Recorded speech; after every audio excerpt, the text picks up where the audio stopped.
Okay, second paragraph in the Sicha on Shlach in Lukuti Sichat Beit.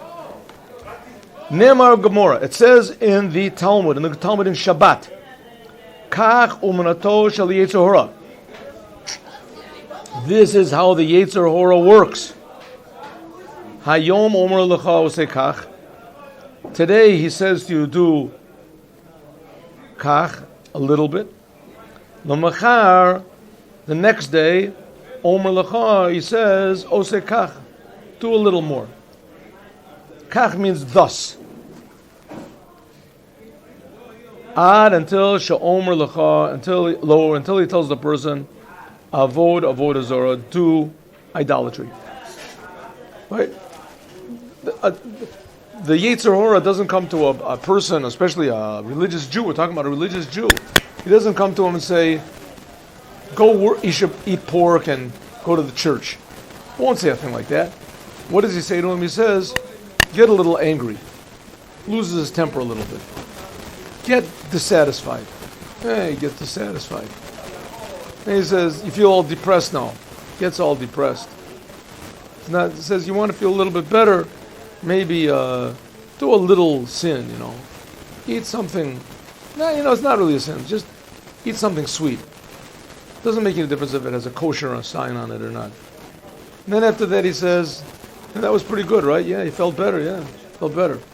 Until finally he says to him, listen, if that felt better 1 piece, then think how much 2 pieces. And then there's these fine restaurants, you can go to them. And little by little he gets pulled down until he says, you know what, they're making a big dinner tonight in the church. You can go there, either $50 entrance fee, or if you change your religion, they give you $50. You know what, I'll go for it. And little by little, right, he gets drawn into it until he becomes one of the choir boys, right? And that's how it works. Little by little by little, the person, I don't understand what I'm not doing anything wrong, I don't understand. That's how the Yetzer Hora does. It works a little bit and a little bit until it says, go serve idols. HaGemora mitkavenet lahasbir. The Gemara comes to explain. This Gemara in Shabbat comes to tell you what we have to know how the Yetzer Hora works. We got enough troubles on our own. We know directly how he works. We're intimately acquainted with the Yetzer Hora. The Gemara doesn't have to explain to us. There's this weird thing comes from Mars. It's called the Yetzer Hora. Everybody knows the Yetzer Hora very well. The Gemara is trying to explain how lahasbir how yitachen, is it possible Yehudi, that a Jew yavor avera? How is it possible that a Jew could possibly sin? What's the problem? We see a lot of Jews that they don't do Torah and mitzvahs, right? There's very successful Jews. They don't do Torah and mitzvahs. How is it most natural thing in the world not to do Torah? Exactly the opposite. Doing Torah and mitzvahs, that's the unusual thing. Says the Rebbe, no. You got the whole thing wrong. I'm going to come and set you straight, says the Rebbe. The natural thing of a Jew is to do what God wants. That's what every Jew wants. Yehudi, a Jew. Mibnei is a son of Avram, Yitzchak, and Yaakov. Ubo neshama. And every Jew has a soul. Neshama shenatata bi tahorahi. The soul that I have is pure. Ata barata, God, you created it. Ata yatzarta, you formed it. Ata nafachta bi, and you blew it into me. We say this every morning, right? We say it every morning. Ve'ata, and you, mishamra bikirbi, and you protect it. You keep it inside of me. If so, every single Jew has this godly soul, right? If you look at this, what it's saying, neshama shenatata bi, the soul that you put inside of me is pure. Who's the me and who's the soul? Who's the me and who's the soul? The soul that you put inside of me. What? Oh, so the soul is the godly soul. And that you put it inside of me. What's me? We said in the morning. The animal soul, the natural soul. But what is this soul that you put inside of me? said it is pure. Tahori, it's pure. You, God, created it. You formed it. You blew it inside of me. And you keep it inside of me. This godly soul is only concerned with real reality. God, the creator. God is keeping the soul, creating the soul, making the soul, forming the soul as pure. And that's the essence of what every Jew is. If so, how is it possible? How can a Jew go against the commandment of his commander, of his creator? God is creating us. It's like a person, let's say a child that was abandoned, laying in the street, starving to death. Someone comes along and takes this child and picks him up. Well, the window, no problem.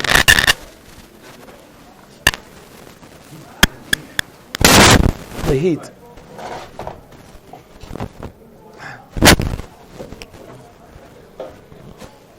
Nah, can't do it.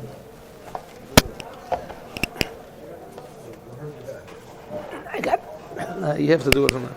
I can't get the angle. From the bottom. There you go.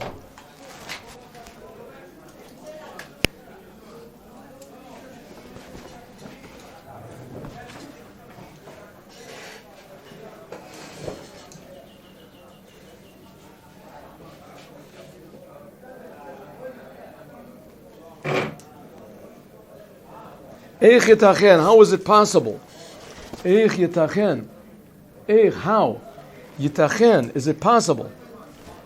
Sheyavor, that he will transgress an tzivoy boro, on the command of his creator. Right? A Jew has what's called free will. If a Jew really revealed, let's take the case I just started. I'm sorry, I forgot with the interruption.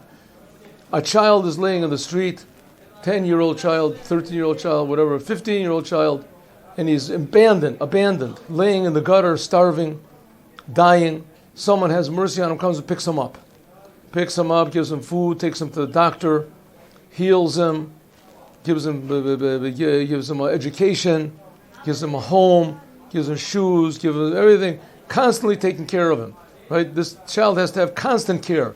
This psychological trauma and the physical trauma that he went through, he always has to have somebody telling him, I love you and I care about you and I'm just like your father, and here is have some food, and he has to take care of him. He has to take his pills every day because he has all these deficiencies and all this.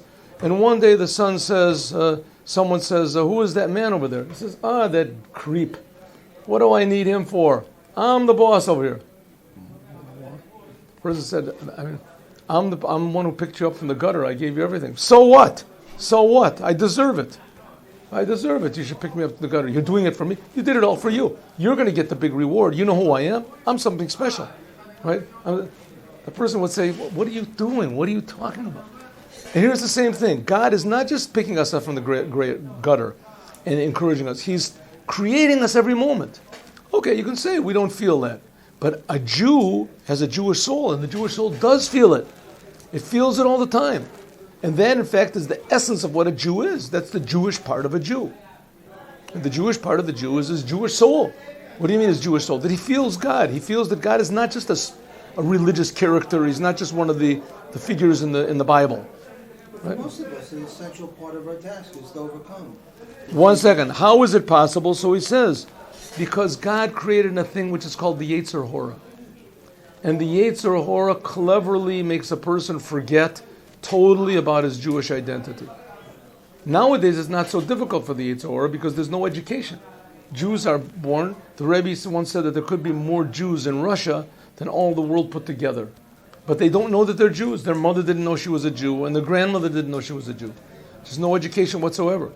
But there are people who do know that they're Jews. And they even write books about it.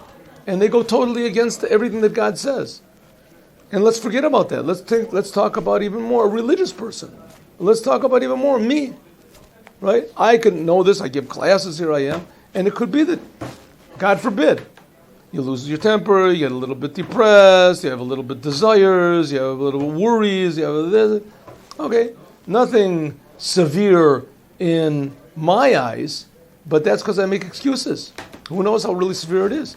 The other people, if the other person does something wrong, so he's doing it by accident, in ignorance. I can't claim ignorance, in the law. So how could it possibly be that I have any doubts or that I forget that God exists or that I, think about whatever I want, say what I want? How could I do it like that?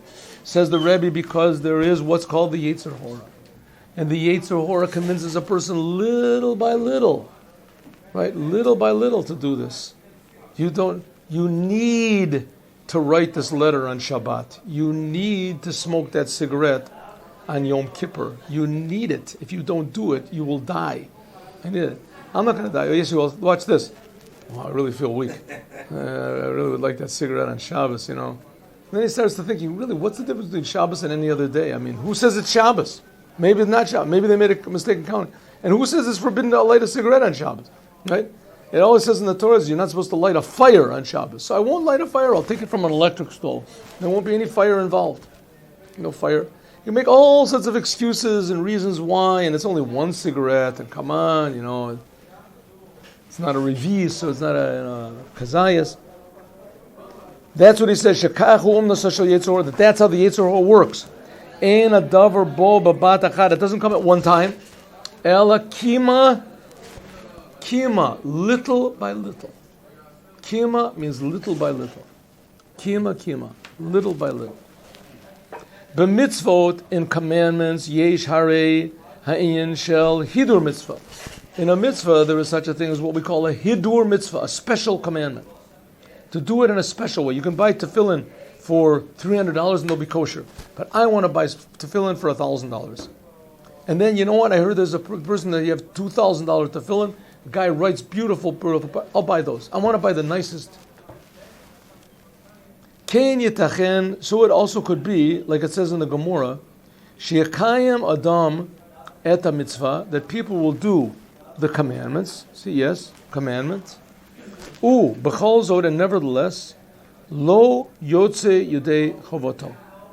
He does not fulfill his obligation.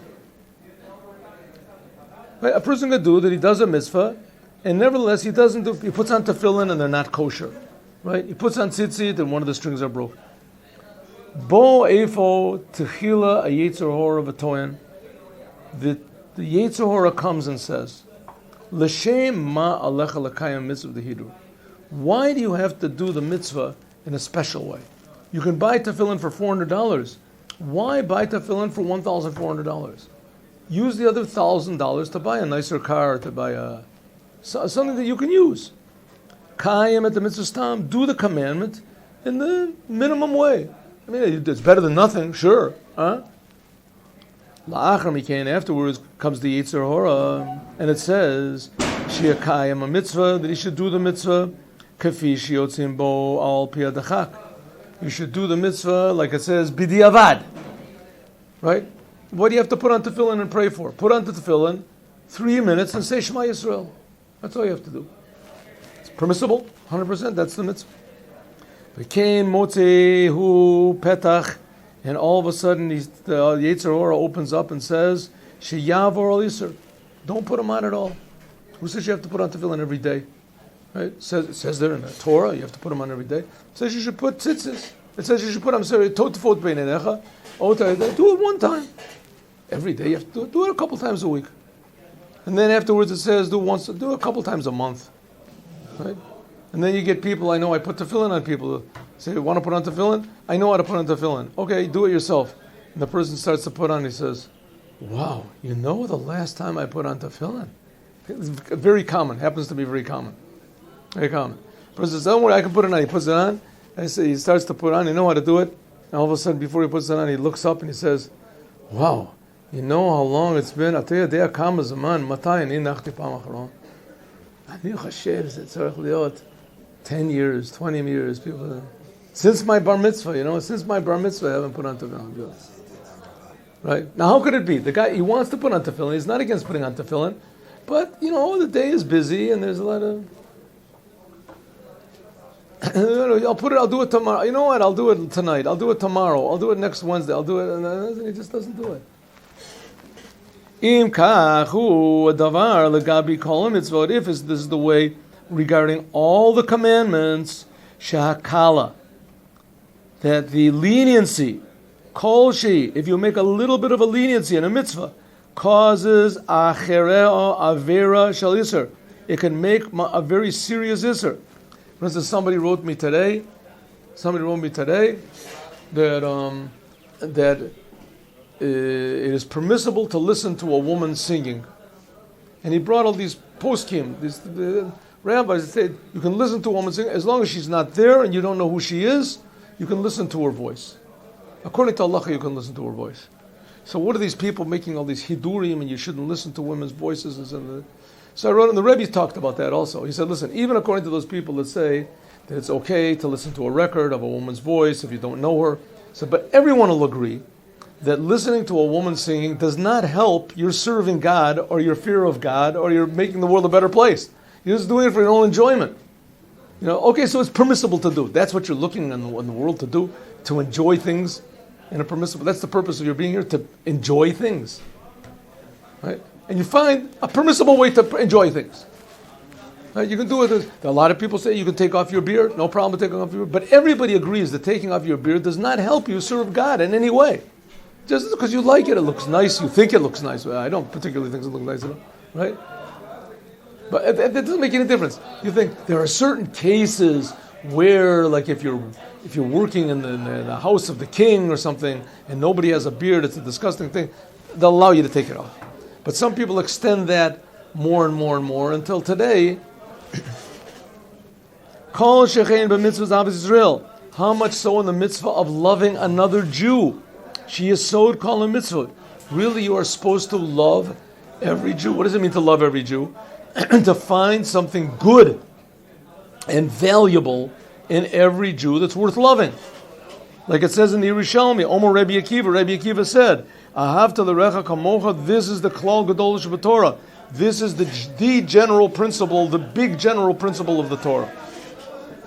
Hakala b'mitzvah zu, if a person is lenient in this commandment, goremes lenatinat makom lahepech chas v'shalom.